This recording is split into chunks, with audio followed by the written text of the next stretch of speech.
Welcome to the Liberating River, where spiritual freedom meets soul aligned wealth. I'm Wanda.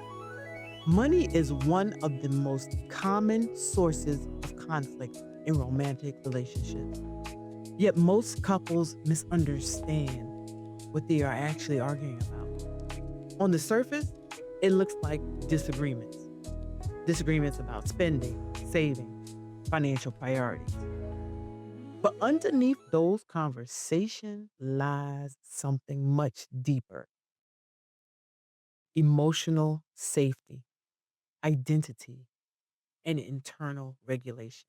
When couples argue about money, they are rarely debating numbers. They are navigating feelings they may not even have the language to express. Think about how quickly a simple financial discussion can escalate. Think about it. One partner asks about a purchase, and suddenly the conversation shifts into defensiveness, frustration, or withdrawal. That shift does not happen because of numbers itself. It happens because money touches deeply personal, psychological territory. It brings up questions like: Am I safe? Am I respected? Am I in control? Am I valued? This is why financial conversations feel heavier than they should. They are not just practical discussions, they are emotional exchanges layered with past experiences, beliefs, and fears. According to research from the American Psychological Association, money is consistently reported as a top source of stress in relationships, not because of financial hardship alone, but because of how individuals emotionally interpret financial situations. Understanding this changes everything. Instead of trying to fix financial disagreements as we do with better budgeting tools or stricter rules, couples can begin addressing the real issue. What is the real issue? How each person experiences money emotionally. Once you recognize that money is a trigger rather than the root of the problem, you stop trying to control outcomes and start improving communication. This is where emotional maturity enters the picture. Financial maturity is not just about making good decisions, it is about having the capacity to stay regulated while making those decisions together. This means listening without reacting, expressing concerns without attacking, and navigating differences without escalating into conflict.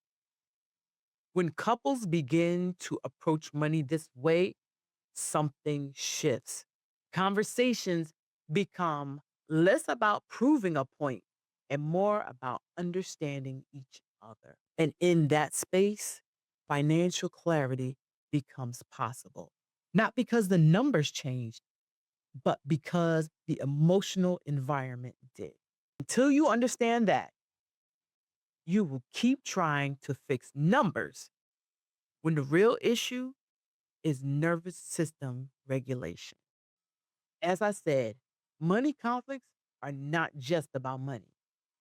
It sounds almost counterintuitive at first, but hear me out. How can arguments about money not be about money? I get it. I understand. But if you look closely at most financial disagreements, you will notice a pattern.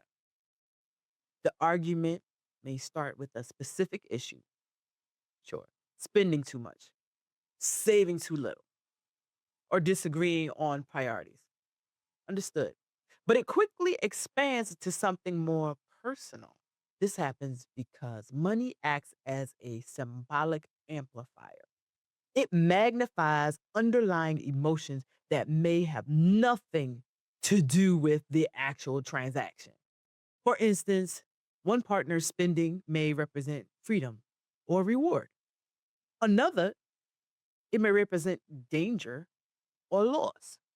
When those interpretations clash, what happens? The disagreement is no longer about the purchase. You know that's what happens. Now it's about meaning. Think about it. If one partner makes a large purchase without consulting the other, what happens? On the surface, the issue is the purchase itself. But underneath, and that's where we have to go, underneath, one partner may feel disrespected or excluded when the other may feel controlled or restricted. Both reactions are valid within their own emotional frameworks. That's the thing. But without awareness or understanding that, the couple collides. And there goes the argument. This is why simply focusing on the behavior, that spending less or communicating more, rarely resolves the issue. It treats the symptom, not the cause. The real work involves uncovering the emotional associations each partner has with money and learning how to navigate them together. In many cases, these emotional associations are formed early in life. If you grew up in financial instability, you may associate money with survival thinking, and that leads to heightened sensitivity around spending.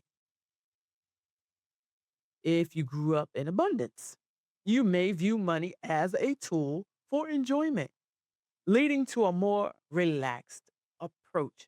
Neither, listen clearly, neither perspective is inherently wrong. But without understanding each other, they can create friction. The key is not to eliminate the differences, but to make them visible and discussable. When couples can name what money represents to them emotionally, they move from conflict to collaboration. They stop arguing about who is right and start exploring what is true for each person.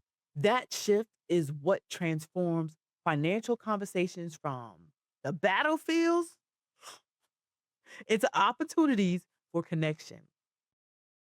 So let's dissect this. Every financial disagreement has an emotional undercurrent, and those undercurrents are often rooted in past experiences. Money has a unique ability to activate memories, beliefs, and fears that operate below your conscious awareness. They bring up past emotional experiences. That is why reactions can feel disproportionate to the situation. Have you ever been in a situation like that? Where it's like, how did this get out of control? This is why. A small expense can trigger a large emotional response, not because of its financial impact, but because of what it represents psychologically. Some of the most common emotional triggers tied to money, you know what it includes. You could probably say it. Say it with me. Fear of instability. Will we be okay? Fear of loss of control. Am I being restricted? Fear of judgment. Am I being seen as irresponsible? Fear of inadequacy. Am I not contributing enough? Fear of dependence. Am I losing autonomy? Those fears do not always show up directly. Honestly, they only manifest as behaviors. And those behaviors are triggered based on circumstances. So, what happens? Defensiveness, avoidance, criticism, withdrawal. Without awareness, partners may interpret these behaviors as personality flaws rather than emotional responses. Think about it. Let's really sit and think about it. Someone who avoids financial conversations may not be indifferent.